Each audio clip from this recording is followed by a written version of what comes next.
இன்றைக்கி நமக்கு 1.5 கேஜியில் white forest cake தான் ஆர்டராக வந்திருக்கு.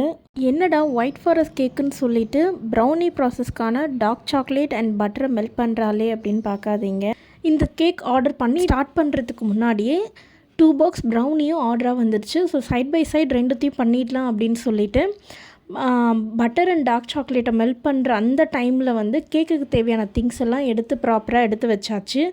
அண்ட் இந்த எக் பீட் ஆகிற டைமில் வந்து நம்ம ப்ரௌனியுமே பேக் பண்ணி எடுத்துடலாம். ஸோ தட் நமக்கு 2 வேலையும் சீக்கிரமாக முடிஞ்ச மாதிரி இருக்கும் அப்படின்றதுக்காக தான் நான் 2மே சைமல்டேனியஸாக பண்ணிகிட்டு இருந்தேன். அண்ட் இப்போ நமக்கு வந்து பேட்டர் ரொம்பவே சூப்பராக நல்லா ரெடியாகி வந்துடுச்சு.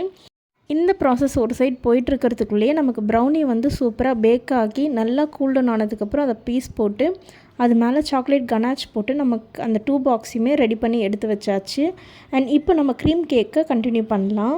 இதை நான் 2 8-inch டின்னில் பேக் பண்ணி எடுத்துக்கிட்டேன். ஸோ தட் நமக்கு ப்ராப்பராக ஒரு 9 குட்டி குட்டி பென்டோ கேக் மாதிரி அவங்க கேட்டிருந்தாங்க. ஸோ அதே ப்ராசஸில் பண்ணலாம் அப்படின்னு சொல்லிட்டு தான் நான் பண்ண ஸ்டார்ட் பண்ணிட்டேன். ஆக்சுவலி இந்த கஸ்டமர் வந்து நமக்கு செகண்ட் டைம் ஆர்டர் கொடுக்குறாங்க. ஃபஸ்ட்டு இவங்களோட பாப்பாவோட பர்த்டேக்கு ஆர்டர் கொடுத்துருந்தாங்க. அண்ட் இப்போ இவங்களோட ஒய்ஃப்க்கு ஆர்டர் கொடுக்குறாங்க. அண்ட் 2 டைமுமே இவங்களோட கஸ்டமைசேஷன் வந்து ரொம்ப சூப்பராக இருக்கும். அண்ட் இந்த டைம் அவங்களோட ஒய்ஃபோட பர்த்டேக்கு தான் நம்மக்கிட்ட கேக் ஆர்டர் பண்ணியிருந்தாங்க.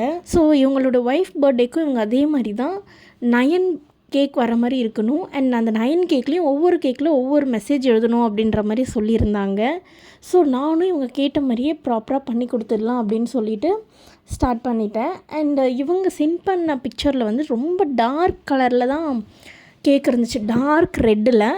அண்ட் அதை மட்டும் நான் முன்னாடியே இன்ஃபார்ம் பண்ணிட்டு இவ்வளோ டார்க் கலர்ஸ் யூஸ் பண்ண மாட்டோம் அப்படின்னு சொல்லிவிட்டு அண்ட் அவங்களும் அதுக்கேற்ற மாதிரி கலர் மட்டும் மைல்டாக பண்ணிக்கோங்க அப்படின்னு சொல்லிட்டாங்க.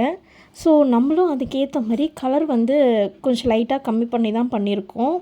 ஆக்சுவலி இந்த கலர் வர்றதுக்கே நான் ஒரு 5 to 6 ட்ராப்ஸ் வந்து யூஸ் பண்ணியிருப்பேன். ஸோ இன்னும் ரெட்டாக வேணும் அப்படின்னா அப்போ எவ்வளோ கலர் யூஸ் பண்ணால் வரும்னு நீங்களே பார்த்துக்கோங்க. ஸோ அதனால தான் மோஸ்ட் ஆஃப் த பேக்கர்ஸ் வந்து கலர்ஸ் ரொம்ப பண்ண மாட்டோம் அப்படின்னு சொல்லுவாங்க. இந்த கஸ்டமரும் புரிஞ்சுக்கிட்டாங்க. அண்ட் நம்மளும் அதுக்கேற்ற மாதிரி பண்ண ஸ்டார்ட் பண்ணிட்டோம். இவங்க நம்மக்கிட்ட ஒயிட் ஃபாரஸ்ட்டில் தான் கேக் கேட்டிருந்தாங்க. ஸோ ஒயிட் ஃபாரஸ்ட் கேக்காக கேக்கு, க்ரீம், அதுக்கப்புறம் மேலே ஒரு சாக்லேட் சிரப், அது மேலே வந்து ஒயிட் சாக்லேட் வந்து கிரேட் பண்ணது. ஸோ இந்த ப்ராசஸில் தான் நம்ம ஸ்டார்ட் பண்ணோம்.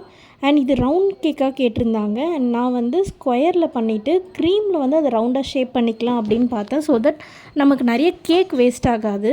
நம்ம ஒன்று ரவுண்ட் ஷேப்லேயே கட் பண்ணோம் அப்படின்னா அது வந்து நிறைய கேக் தான் வேஸ்ட் ஆகும்.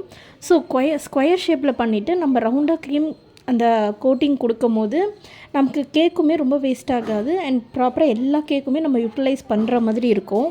அண்ட் வெயிட்லேயுமே நமக்கு எந்த ஒரு ப்ராப்ளமும் இருக்காது அப்படின்றதுனால நான் இந்த ப்ராசஸ் தான் பண்ணேன். அண்டு இது வந்து எனக்கு முன்னாடியே தெரியாது. பிகாஸ் இந்த டைம் தான் நான் இதை ட்ரை பண்ணியிருந்தேன். ஏன்னா எனக்கு கேக் நிறைய வேஸ்ட் பண்ணக்கூடாது அப்படின்னு இருந்ததுனால ஆக்சுவலி இந்த கேக் ரெஃபரன்ஸ் வேறு எங்கேயாச்சும் இருக்கா அப்படின்னு நிறைய பார்த்தேன். பட் எதுவுமே கிடைக்கல. அண்ட் இதுக்கு பதிலாக நிறைய பேர் வந்து ஒரு கேக்குமே ரவுண்ட் ஷேப்பில் வந்து கட் பண்ணியிருந்தாங்க. அண்ட் அந்த மாதிரி ரவுண்ட் ஷேப்பில் கட் பண்ணும்போது நிறைய கேக் வந்து வேஸ்ட் ஆகிற மாதிரி இருந்துச்சு. கேக்கோட அந்த க்ரம்ஸ் வந்து நிறைய வேஸ்ட் ஆகிற மாதிரி இருந்துச்சு. அண்ட் எனக்கு அதில் இஷ்டம் இல்லை அப்படின்றதுனால நான் இதை ட்ரை பண்ணி பார்க்கலாம் அப்படின்னு தான் ஃபஸ்ட்டு ஒரு கேக்கு ட்ரை பண்ணேன். பட் அது சூப்பராக வந்ததுனால நான் இதே ப்ராசஸில் கண்டினியூ பண்ணிக்கிட்டேன்.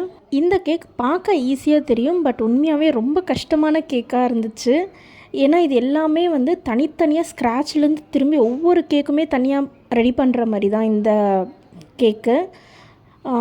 பார்க்க ரொம்ப சின்ன சின்ன கேக் பீசஸ் மாதிரி தெரிஞ்சாலும் இது ஒவ்வொன்றுத்தையும் க்ரம் கோட் கொடுத்து ஃபஸ்ட் லேயர் கொடுத்து சுகர் சிரப் கொடுத்து க்ரீம் கொடுத்து அதுக்கப்புறம் சாக்லேட் சிரப் அது மேலே சாக்லேட், இந்த ப்ராசஸ் வந்து ரிப்பீட் பண்ணிகிட்டே இருக்கும் போது உண்மையாகவே ரொம்ப கஷ்டமாக இருந்துச்சு. அண்ட் ரொம்ப டைம் எடுத்துச்சு இதை பண்ணுறதுக்கு. டோட்டலாக 9 கேக் ரெடி பண்ணணும். நான் 7 கேக் ரெடி பண்ணிவிட்டேன். ரிமைனிங் வந்து 2 கேக் மட்டும்தான். அண்ட் அந்த 2 கேக்குக்கு வந்து க்ரம் கோட் கொடுக்க மட்டும்தான் க்ரீம் இருந்துச்சு. அண்ட் ஃபைனல் அவுட்புட் கொண்டு வர க்ரீம் இல்லை.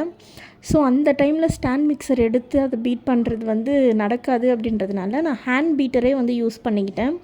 ஸோ ஹேண்ட் எலக்ட்ரிக் பீட்டரே வந்து யூஸ் பண்ணி நல்லா க்ரீம் ரெடி பண்ணிவிட்டு திரும்பி அதுக்கு கலர் கொடுக்கணும். அண்ட் அந்த கலர் வந்து ஆல்ரெடி நம்ம பண்ணி வச்சுருக்கிற கலர் ஈக்குவல் ஆகணும். பிகாஸ் அதிகமாகவும் போயிடக்கூடாது, டார்க்காகவும் இருக்கக்கூடாது, லைட்டாகவும் இருக்கக்கூடாது அப்படின்றதுனால அந்த கலருக்கு ஈக்குவலாக மேட்ச் பண்ணி அந்த கலர் கொண்டு வந்து ஃபைனலாக ரிமைனிங் இருந்த அந்த 2 கேக்ஸ்க்குமே வந்து ட்ரம் கோட் கொடுத்து முடிச்சாச்சு. ஸோ டோட்டலாக இந்த 9 கேக்குமே ரெடி பண்ணி எடுத்தாச்சு. இதோட ஃபைனல் அவுட்புட் இப்படி தான் இருந்துச்சு. அண்ட் இந்த ஒவ்வொரு கேக் மேலேயும் எழுதுறதுக்காக 9 மெசேஜஸ் கொடுத்துருந்தாங்க. அந்த 9 மெசேஜுமே நம்ம ப்ராப்பராக எழுதி அவங்கக்கிட்ட கொடுத்தாச்சு. அண்ட் இந்த கேக்கோட ஃபைனல் அவுட்புட் டோட்டலாக இப்படி தான் இருந்துச்சு. உங்களுக்கும் இந்த மாதிரி கேக்ஸ் வேணால் ஸ்க்ரீனில் தெரிய நம்பருக்கு வாட்ஸ்அப் பண்ணுங்கள். தேங்க்யூ.